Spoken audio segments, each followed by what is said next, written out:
Good afternoon, everyone. Thanks for taking the time out to listen to our talk. So today we'll be talking about how we're using Consul, specifically HCP Consul, to help our developers worry less about networking in terms of connectivity and security.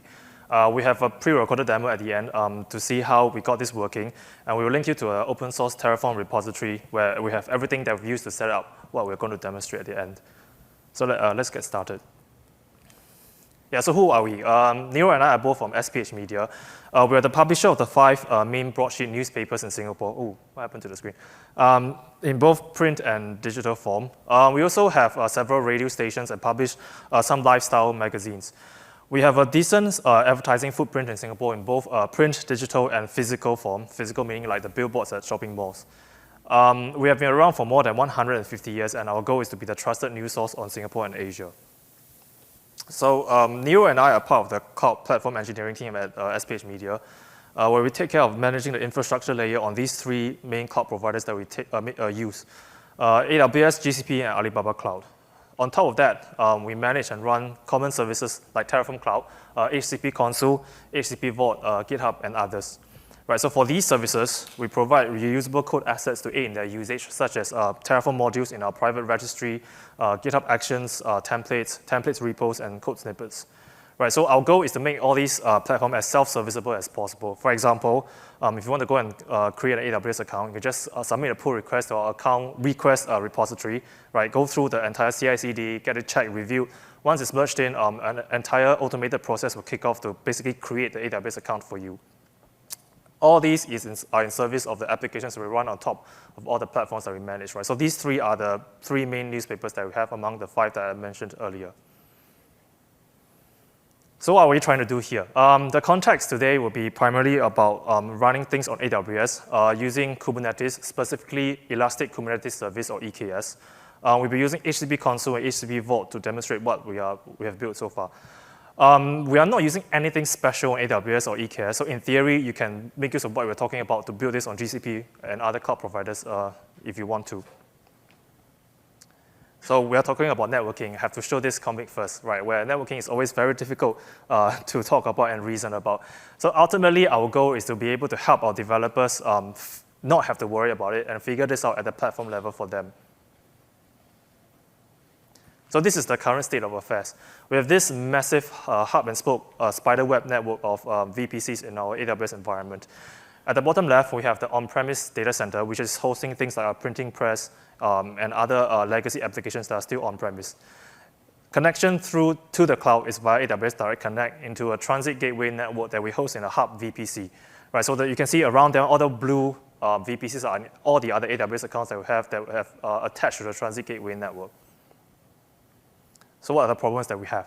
Right now, we have about 200 plus AWS accounts. Each of these AWS accounts have their own VPCs. And if we were to network them all together into this transit gateway network, we have to manage the IP addresses for all of them so that they do not overlap. Otherwise, there's no way to route traffic between them.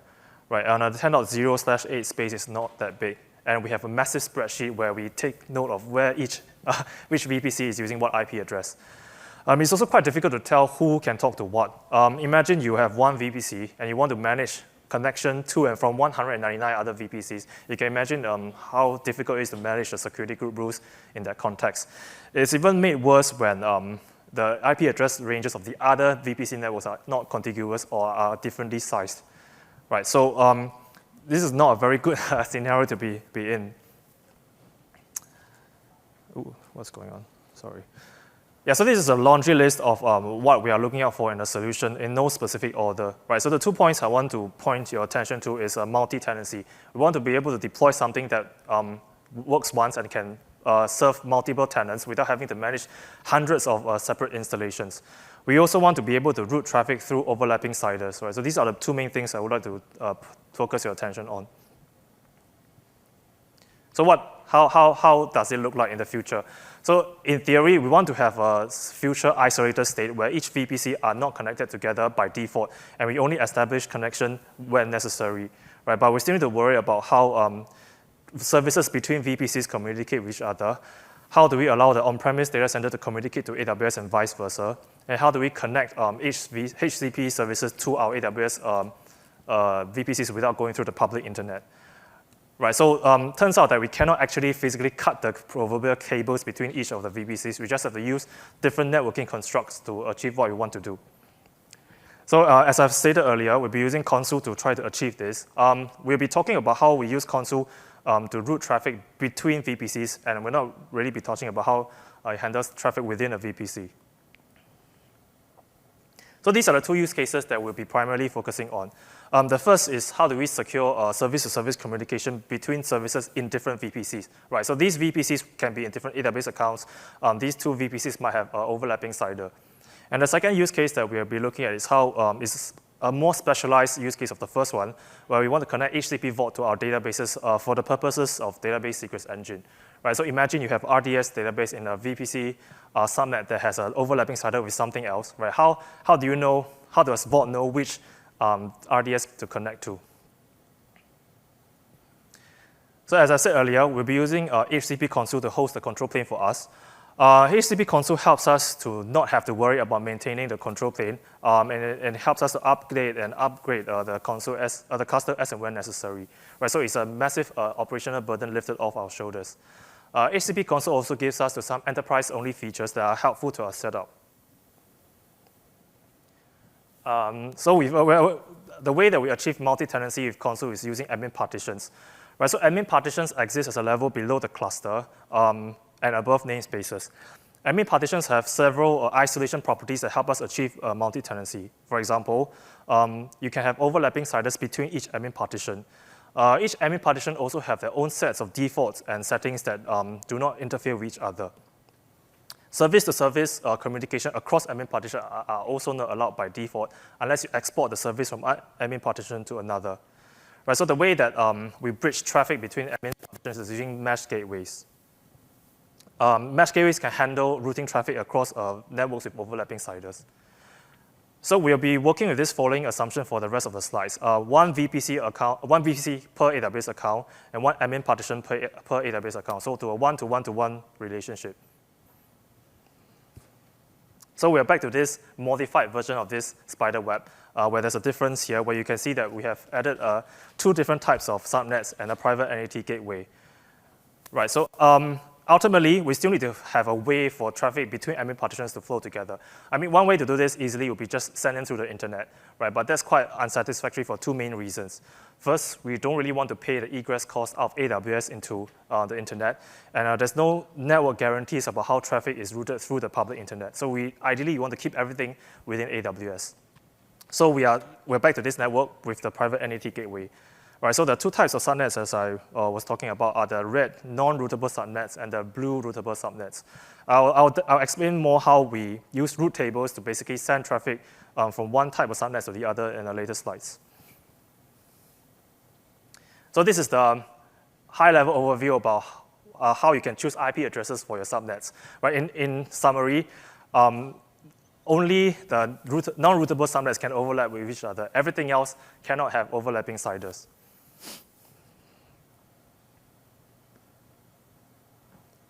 So I will demonstrate how traffic can go from the non-routable part of the network to the routable part of the network.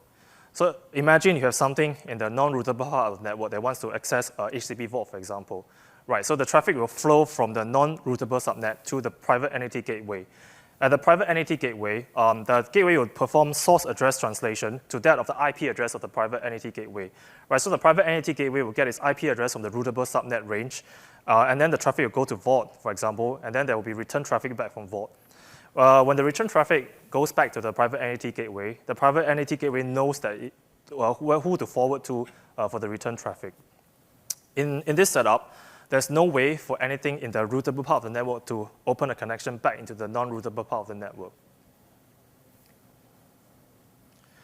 Just remember that if you recall, right, in a Consul normal setup, there's also the control plane and there's a workload agents which are deployed near your workloads.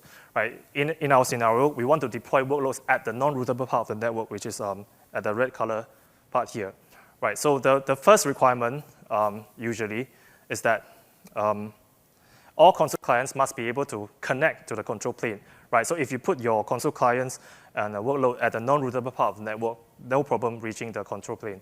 right? But there's also a requirement where the servers must be able to initiate connection back into the workload agents themselves, which is not possible based on what I've explained earlier. So what's the solution to this? Right, so we make use of Consul data plane to help us out with this. Right, so Consul data plane is a replacement for the Consul agents that are for applications that are currently running on Kubernetes. Right, the kubelets on the nodes already perform some of the jobs of a Consul agent, which is health checking, for example. So there's no actual need to replicate that. Right, so we can replace a daemon set that's deployed on every single EKS node with a data plane container next to the Envoy proxy sidecar, which is already injected as a sidecar to your service. So the data plane will take care of talking to the Consul control plane to get information for the Envoy proxy to do its thing.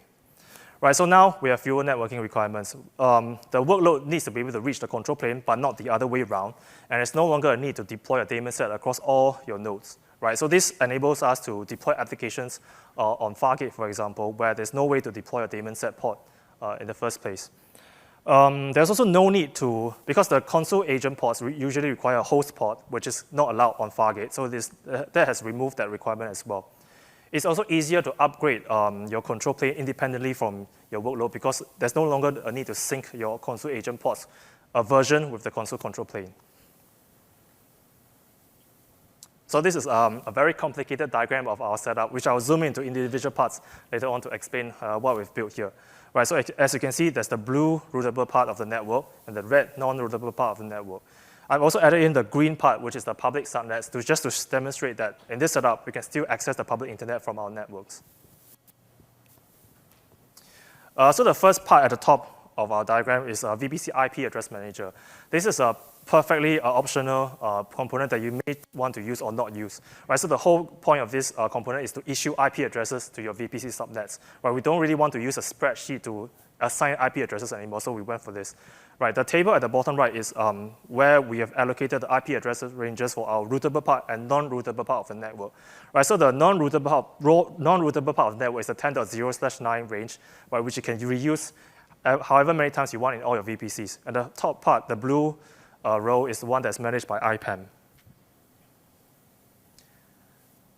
So on the bottom right, you can see HVN, which is the VPC that HCP manages for us. And inside there, there's Vault and Consul, which we've deployed on HCP. On the left side, you can see the transit gateway, the VPC where the transit gateway is set up. Right, so we've created, as I've said earlier, an admin partition for this entire VPC. Right, so the mesh gateway, the transit gateway lives in the routable part of the network. And we've also put a mesh gateway and ingress gateway in this VPC. The purpose of the ingress gateway is for something outside the mesh to reach into the mesh. In this case, HCP Consul, Vault. And then the mesh gateway is the mechanism at which traffic flows to the other applications. So this is how it looks like from an application point of view. Right, so this is account B or admin partition B. It's exactly the same on the left side of the diagram, which is account A and admin partition A. There's still the blue routable and the red non-routable subnets. And now we've noticed that this VPC has two CIDR. At the bottom is the overlapping non-routable CIDR, which is the primary CIDR of the VPC. And at the top, there's a secondary CIDR, which is managed by IPAM and issued by IPAM. We also attach the transit gateway to this network. It doesn't really matter which subnet you attach the transit gateway to. You just need to make sure that you attach it to at least one subnet per availability zone. Otherwise, AWS would not route the traffic to the AZ. So let's first look at the route table for the non-routable subnets. Right, as you can see, the first two rows are just the primary and secondary CIDR of this VPC. Just route them locally, nothing special about that. The third row is where our setup is different from the rest, right? Where we route traffic to the routable 10.128/9 CIDR ranges through the private NAT gateway, as I mentioned earlier.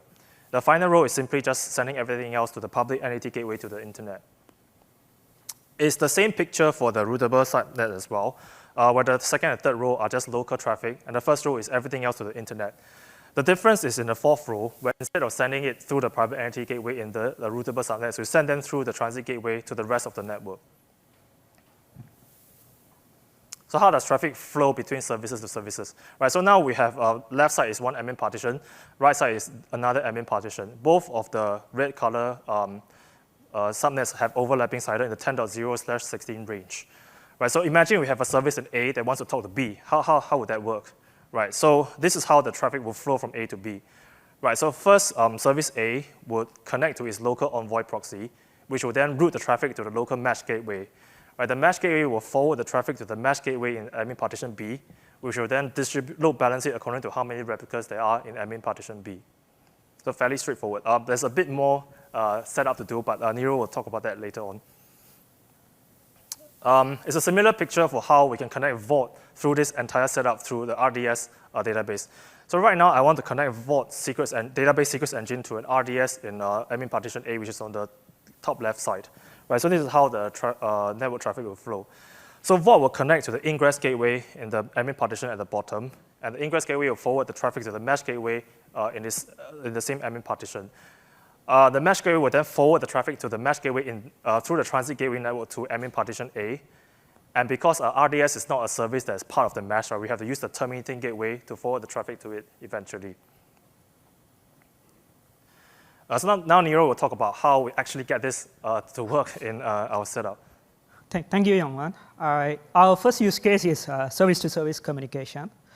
So we have two admin partitions, partition A and partition B. We have deployed the console data plane components using console K8. And then front end and the back end are deployed in separate partitions, VPC A and VPC B. Now let's look at the setup. At the top pane is the front-end K8 cluster, which is connected to partition A. And at the bottom pane is the backend K8 cluster, which is connected to partition B. Now, if you can see, the front-end and backend are using the same overlapping CIDR, 10.0 segment. Now, let's try to connect to the backend using its IP address first.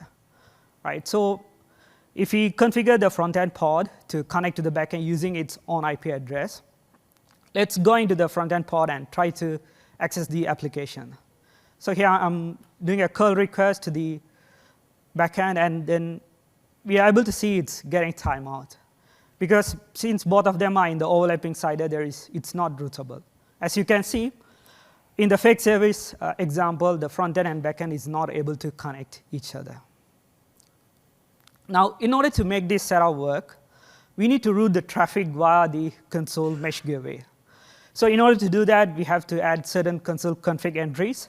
First thing is we need to export services contained in the backend partition to the front-end services. So here we are exporting the backend service and the mesh gateway to the front-end partition. Next, we need to add intentions. All the intentions are denied based on the default policy. So we need to add intention to allow front-end service to talk with the back-end service.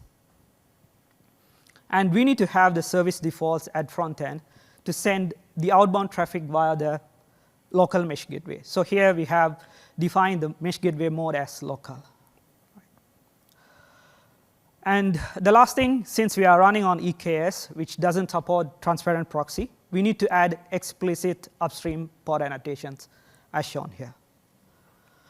Now let's go back to our recorded demo. Now we have deployed mesh gateways in front end and the back end, which are deployed in non-overlapping CIDR, 10.130 and 10.131.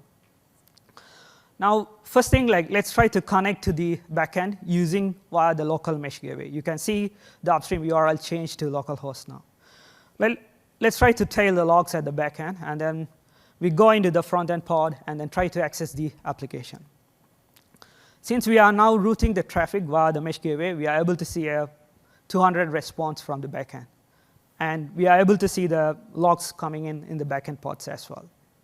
So now if we look at our fake service, we can see both front-end and back-end are connected each other. Right. This is how it looks like in the console UI. We can see the front-end is deployed in partition A. And in the front-end service upstreams tab, we can also see the back-end services configured. Our second use case is the HCP Vault to RDS communication. As a reminder, as Yong mentioned, the traffic will be originating from HCP Vault, going via the transit gateway to the ingress gateway and mesh gateways local and remote, and then to the terminating gateway, and finally to the RDS. Right, so in order to make this setup also work, we need to add certain console config entries. The first thing is we need to register RDS as an external service. Next, we need to create a terminating gateway for the service RDS.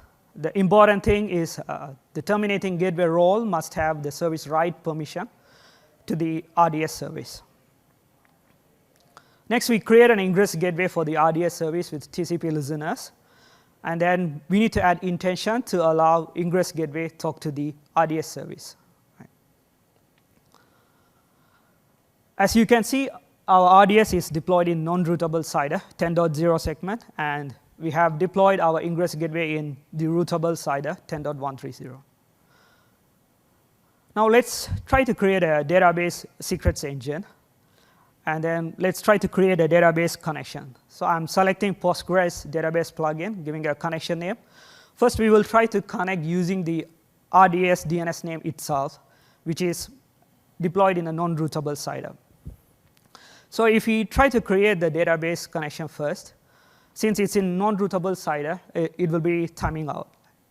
So if I fast forward a little bit, you can see the timeout happening. So if we change the RDS endpoint to the ingress gateway, we are able to create the database connection immediately. Now let's try to add a role to retrieve a dynamic secrets from HCP Vault. So I'm adding necessary SQL statements here to create the role, and then let's try to generate credentials. Here we can see we are able to generate credentials, dynamic credentials from HCP Vault. So this means HCP Vault is able to reach the RDS via the ingress gateway. All right.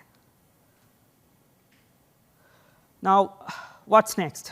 We need to think about operationalizing our setup. Like we have around 200 plus AWS accounts. Like how do we set it up as part of our account pipeline itself? And the other thing is like how do we monitor this on a large scale? And the important thing is how do we help our developers make sense of this setup? Here's our GitHub link for the open source demo setup. You can clone and try it out yourself. Right. Thank you.